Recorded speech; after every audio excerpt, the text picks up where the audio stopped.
Pertama, apa tindakannya? Sama, persiapkan alat ya, sudah berjalan medis. Kalau itu sudah saya anggap sebagai suatu hal yang protap yang umum ya. Semuanya pasti harus dilakukan untuk semua tindakan. Oke, anggap ini sudah selesai. Kemudian yang pertama, cuci tangan. Langsung ke tahap kerja ya, pakai sarung tangan. Sarung tangannya yang mana Pak? Ya, ada dua tipe sarung tangan yang bisa digunakan. Jadi untuk pertama itu kita bisa gunakan sarung tangannya yang bersih dulu boleh. Ya, kemudian nanti diganti dengan yang steril. Jadi sebelum melakukan semuanya itu kita biasanya siapkan dulu semua peralatan itu didekatkan ke pasien. Termasuk apa ini? Ini kita buka-buka dulu karena ini steril. Ya.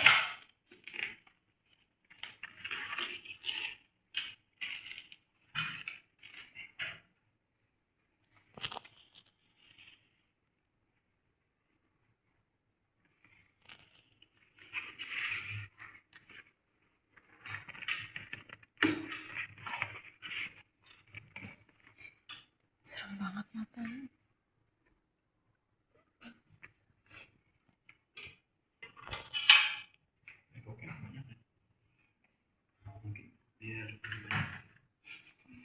Pipapek diperlukan apa tidak?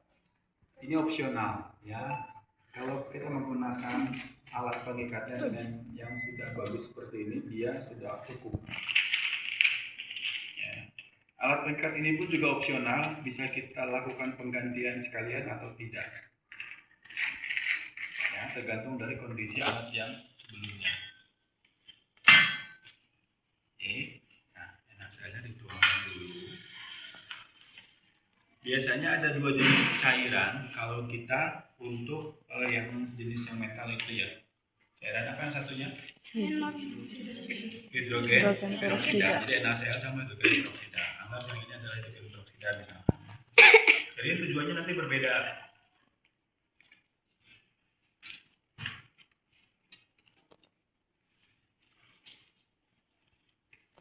Korentang sudah nggak ada korentang ya? Kalau tidak ada korentang berarti kita akan menggunakan sarung tangan yang steril. Ada korentang kan? Ada di ada di biasanya ada korentang di lab, tapi biasanya nggak pakai korentang. Atau mau ambil aja Pak? Terus untuk ngambil yang sterilnya pakai apa? Sarung tangan steril. Sarung tangan steril. Iya. Sarung tangan sterilnya banyak nggak? Ya, oke.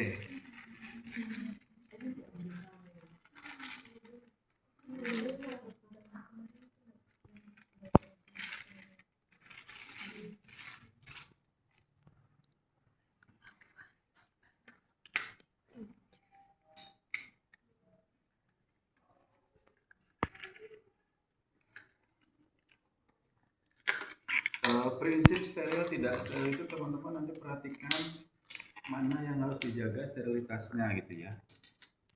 Kalau dalam tracheostomi yang mana yang harus dijaga?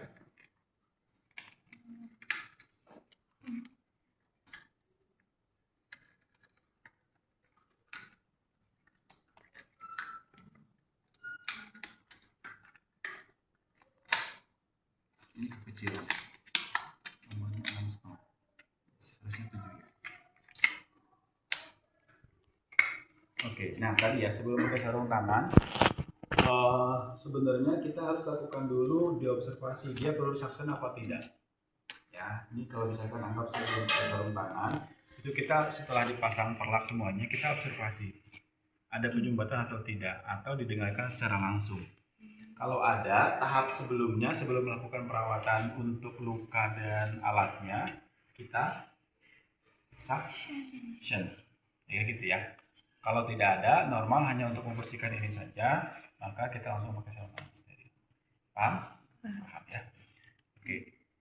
Jadi kalau misalkan tadi ya, ada sumbatan, ya, ada sumbatan, kemudian kita akan lakukan suctionnya, oke, di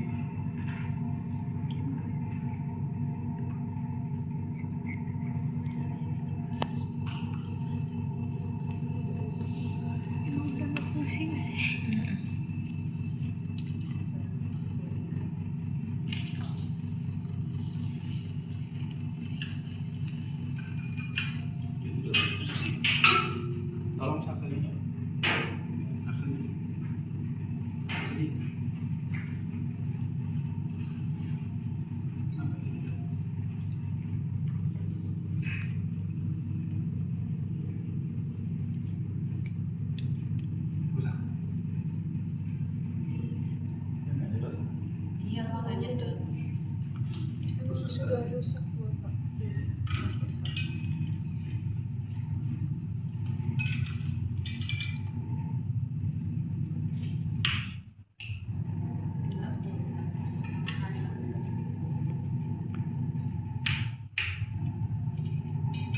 Jadi sebelum itu dicek dulu kalau dia ada sumbatan baru dilakukan sakit. Kalau tidak ada bunyi suara paru tambahan ya, jadi nggak usah. Nah, ini tidak. Biasanya kalau dengan telinga tanpa menggunakan stetoskop pun juga sudah terdengar biasanya. Pas itu dia akan seperti kayak ngorok. Ya, jadi kalau dia ada itu, maka pertama tindakannya tujuan tadi atau pertama tujuan kita Menjaga aliran nafas ya. Jadi aliran nafas. yang pertama itu bukan merawat ini dulu, tapi patenkan nafasnya dulu, kepada nafasnya dipertahankan dengan cara suctioning. Oke. Nah, anggap suctionnya sudah misalkan, kemudian dia sudah pakai sarung tangan yang steril. Ya. Kita akan bersihkan. Pertama, kita lihat dulu alat ini, ya. Nah, ini kita buka, ini ada kuncinya ya. Kalau ke bawah dia buka, kalau ke atas dia kunci. Jadi kita buka dulu, kemudian kita ambil. Nah, ini yang nanti biasanya akan penuh dengan sekret. Nah, kemudian itu biasanya akan masuk ke cairan hidrogen peroksida. Nah, biasanya kalau perawatan tracheostomi ini kadang kita sudah bawa juga alat cadangannya, jadi ada 2, jadi nggak lama gitu loh ya. Jadi ini kan nanti kalau ini normal ya, dia nggak ada masalah.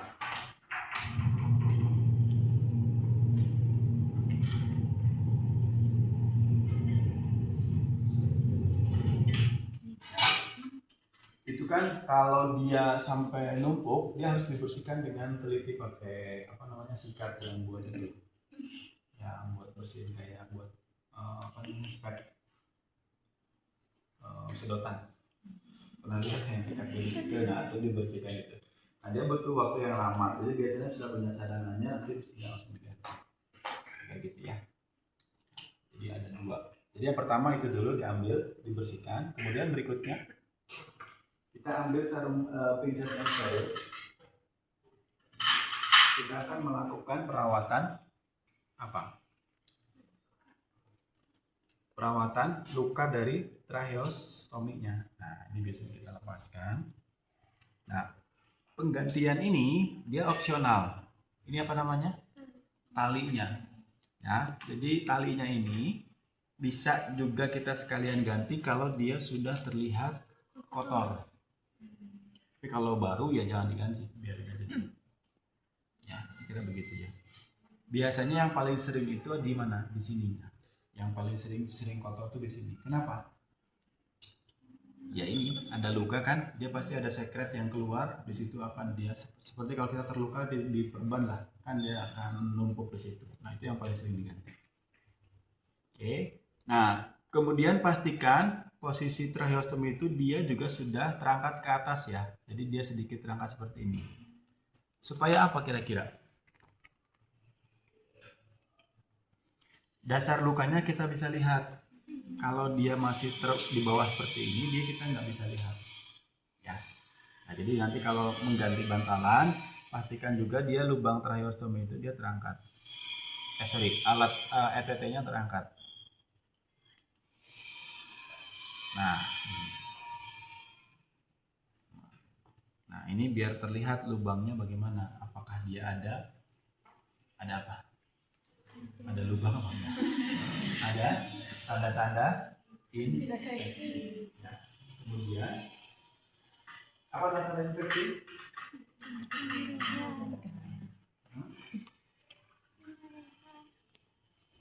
Masih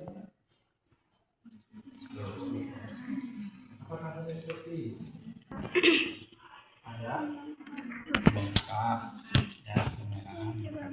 Paling mudah, paling gampang itu kita lihat warnanya beda enggak. Kalau memerah berarti ini.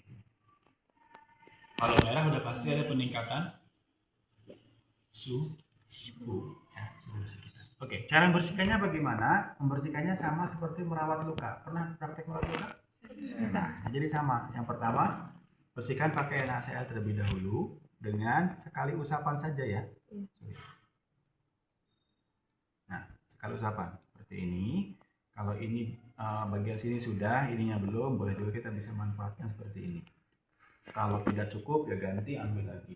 Nanti ambil lagi. Ya, setelah selesai bersih, jangan lupa dikeringkan.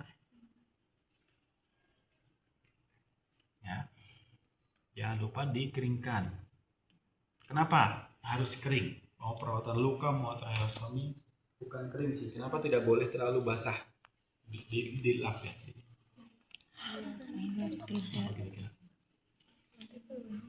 Kondisi luka kalau dia terlalu basah itu sangat disukai oleh bakteri. Jadi dia timbul bakterinya itu lebih cepat.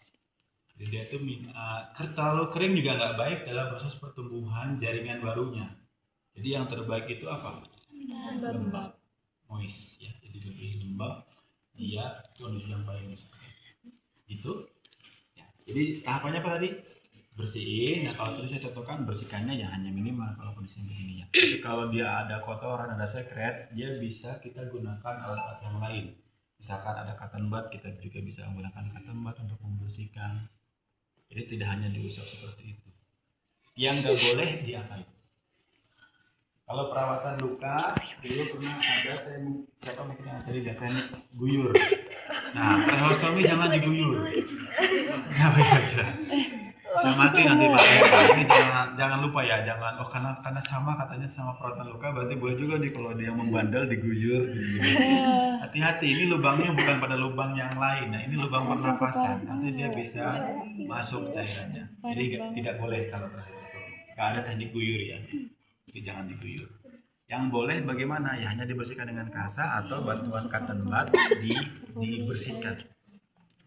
Ya, dari jaringan-jaringan mati, dari sekret yang menumpuk, dari jaringan yang nanah gitu ya, kalau ada nanahnya, ada pusnya gitu dibersihkan. Paham ya? Oke. Sudah selesai. Kemudian berikutnya tinggal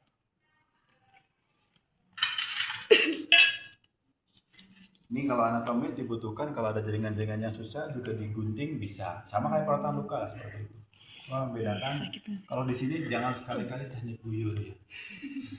Bahaya nanti pasarnya bisa kebelembok kan. Bahaya. Ya. Oke, kalau sudah berikutnya tinggal jangan lupa dikasih lagi bantalan.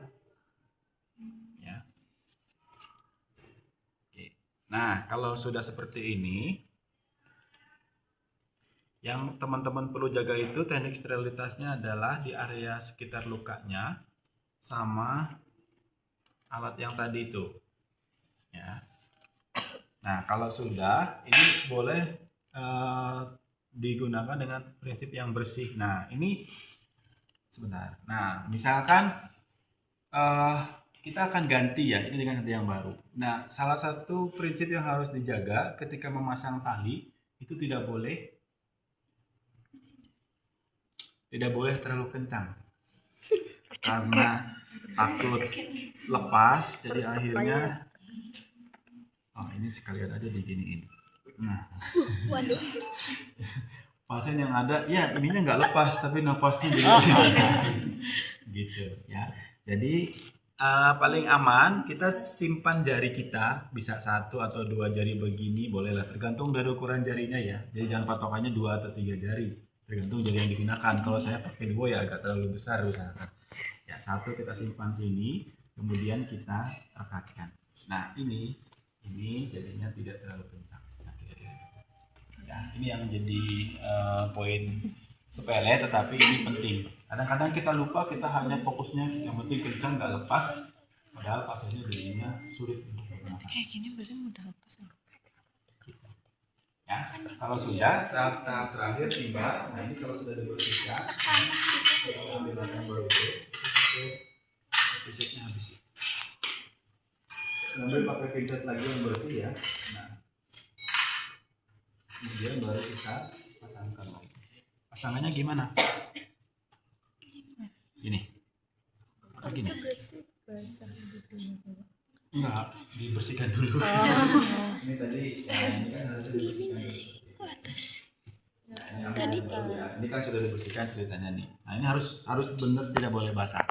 Jadi dia harus kering, ya. Kemudian dimasukkan saja. Nah paling mudah begini.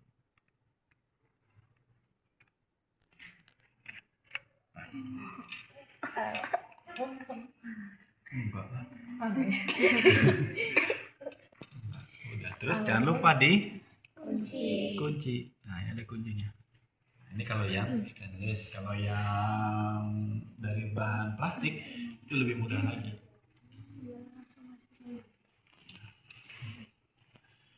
Jadi cara gantinya kalau yang plastik biasanya langsung dibuang, ini diambil, yang serepnya sudah dibawa, diambil langsung masukin lagi. Kenapa harus cepat kira-kira logikanya? Nah, ini kan lubang buatan nih kayak selam ya, kayak selam nih, atau apa ya gitu ya, selam. Dia elastis ya, kan fungsinya dari pipa ini untuk apa kira-kira? Nih pipa yang terpasang itu untuk apa kira-kira? Mempertahankan lubangnya kan, kalau nggak ada ini kan dia rapat kan. Nah gitu ya. Jadi kalau terlalu lama, misalkan mau mengganti yang plastik, ambil dulu, cari dulu, nggak ada pipa ini, ambil dulu. Dia udah rapat begini, ya, dia udah terngap-ngap. Itu logikanya ya. Jadi kalau 1 sampai berapa detik sih nggak masalah, tapi kalau ternyata lupa belum bawa, bentar ya ngambil dulu kemana gitu, dia udah membiru nanti. Ya, jadi jangan lupa harus kalau mau mengganti, kalau yang ini aman, karena apa? Karena dia ada pipa yang kedua itu yang tertanam, yang diganti hanya ininya saja. Tapi kalau yang pakai yang plastik, kalau mau diganti kan harus dicopot ya. Nah penggantinya sudah siap juga, nanti begitu diambil masukkan lagi. Paham ya? Gampang sebenarnya, sederhana, gampang, gak ada suatu yang praktis. Cuma tadi yang perlu diperhatikan, tujuan perawatan tracheostomy yang ada 2. Yang pertama mempertahankan kepatenan sama menghindari infeksi. Jadi yang pertama dilakukan adalah patenkan dulu jalan nafasnya. Kalau dia adanya sekret, jadi jangan fokus pada ini kotor nih, bersihin dulu gitu. Karena pasarnya udah tahun gitu. Jadi kalau dia terasa ada penumpukan cairan, maka saksen dulu yang dikerjakan. Nah nanti saksen sama panas, belajar terkait dengan saksennya ya, gimana cara untuk melakukan saksen juga. Jadi saksen dulu yang dikerjakan, saksennya sudah selesai, dia sudah plong begitu, nah baru perawatan luka tracheostominya. Oke, ada pertanyaan? Ada yang mau ditanyakan? Mana? Ujiannya dari saksen ya? Enggak. Dari Ujiannya ya dari semua ya. Masih enggak ya? Dari semua dong. Gampang ya, perawatan tracheostomi itu gampang. Cuma kita harus tahu prinsipnya. Cara mengerjakannya gampang banget, tapi prinsipnya. Ketika pasien baru satu, biasanya paling sering terjadi gangguan itu di hari pertama, hari kedua sampai hari ketiga. Kenapa kira-kira demikian? Ya kalau kita bayangkan, kalau kita tersayat aja misalkan, kita tersayat ya, ada luka pisau. Biasanya hari pertama itu kan sudah mulai banyak cairan yang keluar kan, cairan yang numpuk keluar dan segala macamnya kan. Nah sama, ini pun juga kan karena disayat kan, dilubangi, disayat, dikasih alat, ada ventilasi. Jadi dia udah pasif tuh. Ya, maka yang perlu dilakukan apa? Itu masuk ke dalam rangkaian perawatan tracheostomi, ada observasi tanda-tanda vital. Apa yang perlu diperhatikan? RR-nya. Apa itu RR? Nah, biasanya kan dicek RR-nya yang awal. Ya. RR-nya masih normal. Jadi kemudian kok RR-nya jadi naik nih. Kalau naik berapa angkanya? RR itu. Katanya RR. Berapa RR normal? 100. Astaga. sampai 24. Kalau nggak 24 maksimal. 25, 26, 28, 29 ada peningkatan. Apalagi kalau sudah sampai 30, Itu nanti saya. 35 udah sakitnya ya udah meningkat. Jadi observasi RR secara berkala itu biasanya yang biasanya akan selalu dipantau pada pasien yang terpasang di hari-hari pertama sampai hari ketiga. Umumnya begitu. Ada yang memanjang, ada tergantung dari kondisi fisik pasien dan perawatan terhadapnya dan dengan benar atau tidak. Ya, hari ketiga, keempat, kelima, keenam dan seterusnya mulai muncul tanda-tanda infeksi kalau dia tidak dirawat dengan baik. Ya, gatal, merah, nyeri pada area ini nyeri. Jadi itu tanda infeksi bukan? Iya. Karena bengkak biasanya. Bengkak menimbulkan nyeri. Ayo bersihkan aku. Gitu ya. Oke. Ada pertanyaan? Bapak, Iya. kalau misalkan orang udah dipasang kayak gini tuh seumur hidup pakai kayak gitu terus? Tergantung dari awalnya. Jadi kalau dia memang tadi kan tujuan ini kan hanya untuk membantu pasien bernafas. Tuh berarti Kalau ternyata problemnya bisa diatasi dalam jangka waktu tertentu, ini bisa dirapatkan kembali. Tapi kalau rusak, ya sudah mau diapain lagi. Jadi dia bernafasnya dari sini. Gitu. Misalkan pada pasien-pasien CA nasofaring, nasofaringnya dia rusak, jadi dia saluran pernapasan atasnya udah nggak berfungsi. Ngapain lewat atas? Ya, jadi dia akan lewat sini. Tapi kalau misalkan ternyata ini hanya untuk sementara, pasien itu lagi dalam proses perbaikan, misalkan sedang dilakukan operasi untuk laringotomi atau segala macam, nah ini nanti bisa dikembalikan lagi. Ini kan elastis, ya. Kan kalau di sayat juga luka kan kayak operasi SC gitu kan bisa dirapatin lagi. Ini hampir sama, jadi bisa dijahit ulang. Dijahit ulang dikembalikan.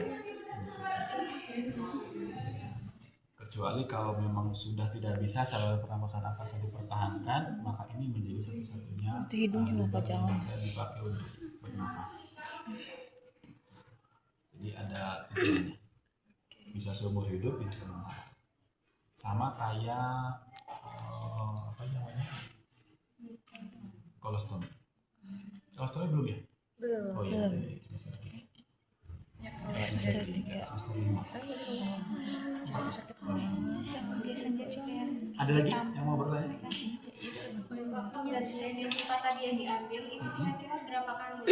Penggantian pipa ini sebenarnya penggantian pipa itu dilakukan idealnya 3 hari sekali maksimal. Tapi kalau misalkan dalam 1 hari, 2-3 hari itu ternyata pipa ini banyak sekali sekret, maka bisa dilakukan sesering mungkin. Jadi biasanya sekret itu dia akan numpuk di sini, teman-teman. Jadi selain dia ada di saluran di trakeanya ya, nah dia biasa sekretnya akan ke sini naik nih. Nah di sini. Jadi biasanya kalau secara kasat mata pun kalau kita lihat, dia numpuk gitu ya. Di sini juga nggak kelihatan. Nah itu dia dicuci, dibersihkan. Kalau di rumah sakit yang alatnya cukup lumayan banyak, biasanya mencucinya itu nanti di bagian di CSSR. Jadi dia nanti dicucinya di bagian peralatan. Jadi kita itu hanya mengganti dengan yang baru saja, cadangannya. Gitu. Tapi kalau yang memang terbatas ya kita juga harus melakukan pencucian. Tapi kalau yang metal ini nggak masalah karena dia masih bisa bernafas. Kecuali kalau yang plastik tadi yang saya bilang, karena kan nggak ada tahanannya. Jadi misalkan mau ditinggalin cuci dulu, ada plastikum dulu, ada tulisan dulu juga masih bisa dia, gitu. Ya, masih bisa, karena dia ada selongsong utamanya ini. Jadi penggantian ini dilakukan kondisional tergantung dari paten apa tidak nih lubangnya. Kalau dia sudah mulai ada penumpukan, apalagi jarang dibersihkan, biasanya ini akan mengeras. Tahu sekret kan ya? Dahak. Pernah punya dahak? Kalau lagi sakit flu lah kelihatan lah ya seperti apa begitu. Nah itu hampir sama, apalagi dengan kondisi tertentu dengan riwayat penyakit. Jadi akan lebih berbeda. Kental banget biasanya kan. Itu kalau yang normal masih kental. Kalau yang sudah dengan penyakit tertentu ada bakteri segala macam, dia bisa menggumpal kayak lemak di dagingnya, lemak di daging. Iya. Yuk bisa keluar. Iya, makanya perlu disaksin. Oh, maaf Pak. Beneran ya? Oh. Makanya ada bantuan alat ini. Yang Gimana nggak boleh gak diapain, dicolok-colok. Nggak boleh. Ini nyumbat nih, dicolok. Emang ini saluran pembuangan air gitu. Nah, kalau nyumbat disaksin. Saksin ini kan dia fungsinya untuk mengeluarkan itu, tapi dia disedot. Jadi dia bukan masuk ke dalam, tapi disedot. Gitu? Gampang ya? Gampang? Tidak ada kesulitan. Cuma tadi prinsip utamanya perawatan tracheostomi, praktekkan jalan nafasnya. Ya, ini kan sudah dibantu dengan alat. Nah, kita tinggal tugas kita adalah dalam perawatan sebagai seorang perawat memastikan alat ini berfungsi dengan baik. Paham ya perbedaannya ya? Tim medis sudah melakukan tindakannya untuk membuat pelubangannya, dipasang alatnya. Nah, kita sebagai perawat memastikan dia terpenuhi kebutuhan oksigenasinya dengan peralatan ini difungsikan dengan baik. Jadi kalau ada sekret berarti kan peralatan kita nggak bagus. Tiga hari sekali berarti paten, dia harus 3 hari kita sekali. Atau emang dirawat di rumah sakit? kalau dia sampai ada luka berarti kita yang salah. Bukan ada luka, ada Tapi kan infeksi. harus disaksin. Berarti kita yang salah. Nah, ngapain dia kan melakukan perawatan untuk luka tracheostomi ini? Gitu kira-kira. Paham? Paham nggak? Mudah-mudahan bisa dipahami dengan baik. Nah, perawatan tracheostomi hanya tindakannya seperti itu, dan itu lebih banyak sifatnya opsional. Jadi misalkan kalau dibutuhkan dia baru diganti, kalau tidak ya tidak usah. Termasuk ini. Saksennya juga tadi, kalau misalkan memang sudah tidak ya jangan terus disaksen. Saksen itu agak lumayan sakit, coba aja. Iya. Nggak nyaman. Bayangin aja leher lu sakit. Karena tadi prosedur harus saksen, nggak apa-apa saksen aja lah. Siapa tuh ada sekret kan gitu. Jangan main iseng-iseng ya. Walaupun tadi prosedurnya katanya harus saksen dulu. Iya, kalau ada problem. Kalau tidak ada, dilewat. Langsung ke perawatan yang kedua. Gitu? Oke, ada pertanyaan?